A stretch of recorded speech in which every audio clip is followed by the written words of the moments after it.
A message says you just qualified for free crypto. It looks official, the timer is running, and all you have to do is connect your wallet. That tiny click is where many crypto scams begin. This video explains how common crypto scams actually work, especially rug pulls, phishing, fake airdrops, fake support, seed phrase theft, malicious approvals, and impersonation. The goal is not to make crypto feel impossible. The goal is to make the hidden trick visible before you sign something you cannot undo. In a bank app, a mistaken payment may have a support path. In a self-custody wallet, your signature can directly move assets or grant permission to a smart contract. That is powerful, but it also means scammers do not need your password if they can trick your wallet into approving the wrong action. Most scams are trying to get one of three things. They want your seed phrase, they want you to send funds to them, or they want you to sign a transaction that gives their contract access to your tokens. The story changes, but the destination is usually the same.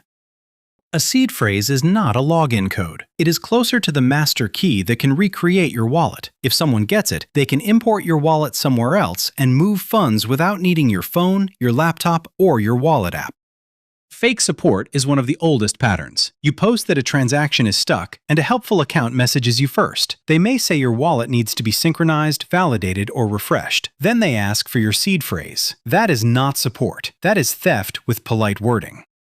Phishing works by copying something familiar, a fake exchange page, a fake wallet pop-up, a fake project website, or a fake claim portal. The page looks normal enough that your brain relaxes, but the form, the button, or the wallet request is controlled by the attacker.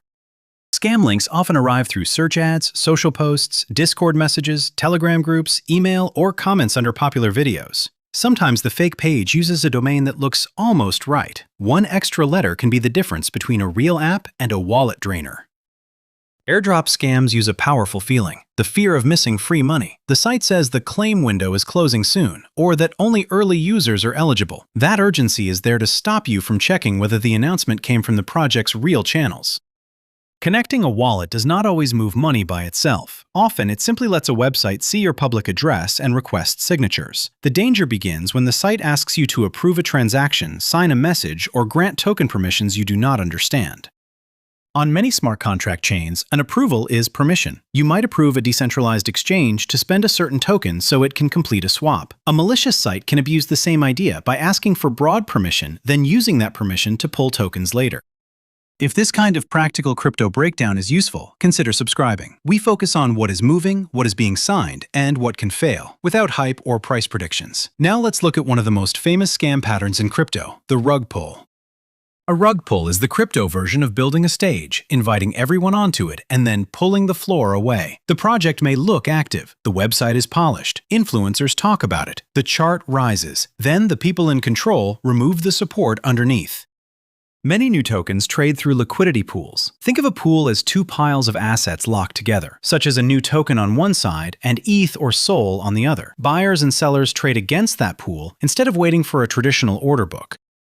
In a simple liquidity rug, the team controls the pool's liquidity tokens. After enough buyers trade into the pool, the team removes the valuable asset side. The new token is still in wallets, but the liquid market that gave it value has been drained.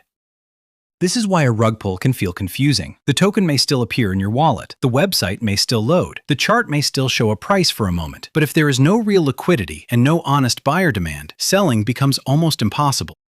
Some scams are more technical. A token can be designed so that buying is easy, but selling is blocked or heavily taxed for normal users. The chart looks like everyone is winning because buys keep appearing, but trapped buyers cannot exit the same way insiders can. Beginner investors often look at the logo, community, and price chart. Scammers care about contract powers. Can the owner mint unlimited tokens, change fees, blacklist wallets, pause transfers, or upgrade the contract into something worse? These permissions can matter more than the marketing. There is an important distinction. Some crypto projects fail because the idea is weak, the team is inexperienced, or users leave. That is risky, but not automatically a scam. A rug pull involves deception, hidden control, or insiders escaping, while ordinary users are left holding the damage. Current scam warnings increasingly focus on impersonation. Scammers pretend to be exchanges, wallet teams, project founders, moderators, government agencies, recruiters, or recovery experts. AI tools can make fake messages, fake voices, and fake videos more convincing, but the old rule still helps. Verify through a separate, trusted channel. In community chats, scammers often wait for confusion. Someone asks why a swap failed, and a fake moderator replies privately. The private message is the red flag. Real communities usually tell users to ignore direct messages because scammers use privacy to separate you from public correction. After a loss, another scam often appears. A recovery expert claims they can get your crypto back for a fee, a deposit, or your wallet details. Some are fake law firms, fake investigators, or fake hackers. They target people when panic makes careful thinking harder. Blockchains are designed so valid transactions become very hard to reverse. That is useful for settlement, but painful after a scam. Reporting still matters, especially with transaction hashes and screenshots, but you should treat every signature as if there may be no undo button. Wallets are getting better at warnings, but they cannot make every decision obvious. A signature prompt may show technical language, a long contract address, or a vague permission. If you feel rushed and cannot explain what the transaction does, that is a good reason to stop. Blind signing means approving something without clearly seeing the result. Sometimes hardware wallets or complex apps show limited details. Scammers love that gap. If the device cannot clearly show what you are approving, use smaller test amounts, trusted sites, or avoid the interaction completely. A direct theft may happen instantly, but approvals can be quieter. You might sign a permission today and get drained later when assets arrive. That is why many users periodically review token approvals and revoke permissions they no longer need, especially after interacting with unknown sites. Sometimes strange tokens or NFTs appear in your wallet without you asking. That does not mean you won a prize. It may be dust, spam, or bait that tries to make you visit a claim site. The safest move is often to ignore it and not interact with the linked website.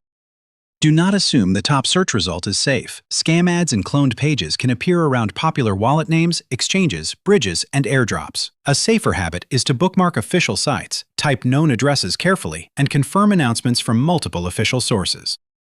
One practical defense is compartmentalization. Keep long-term holdings away from experimental apps. Use a separate wallet for airdrops, mints, games, and unknown decentralized applications. If the risky wallet gets exposed, the damage is limited because your main wallet was never connected.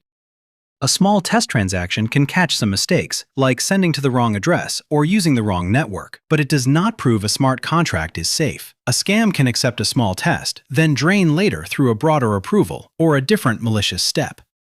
Scammers love screenshots because screenshots are easy to fake. A project can show fake audits, fake exchange listings, fake founder endorsements, or fake whale buys. Instead of trusting the image, go to the auditor, exchange, founder, or explorer directly and verify from the source.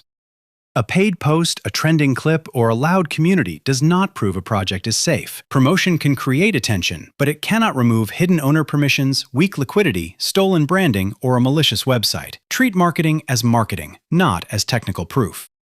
If you think you signed something bad, move quickly and calmly. Disconnecting a site is not always enough. Consider moving remaining assets to a fresh wallet, revoking suspicious approvals, saving transaction hashes, and reporting the scam to the platform, wallet provider, exchange, or relevant authorities. Do not send more money to unlock a refund. Do not give your seed phrase to a rescuer. Do not keep arguing with the scammer in private chat. Save evidence first. Panic makes people click faster, and scammers often build the second trap immediately after the first one works. Before connecting or signing, ask a few plain questions. Did I reach this site from an official source? Do I understand what my wallet is asking? Is the request urgent for no good reason? Am I using a wallet that can afford to be exposed? If not, pause. Crypto scams work because they mix real technology with human pressure. Free money, fear, authority, friendship, urgency, and confusion are all powerful. The defense is not paranoia. It is slowing the moment down until the trick has no place to hide. Rug pulls attack trust in projects. Phishing attacks trust in websites and messages. Fake airdrops attack the desire to claim something before it disappears. Seed phrase theft and malicious approvals attack wallet control directly. Different stories, same pattern. They need you to hand over power. If you have a crypto safety question, leave it in the comments. You can also suggest the next topic, like hardware wallets, smart contract approvals, bridge risks, or how to read a block explorer. The more specific the question, the easier it is to turn it into a useful explainer.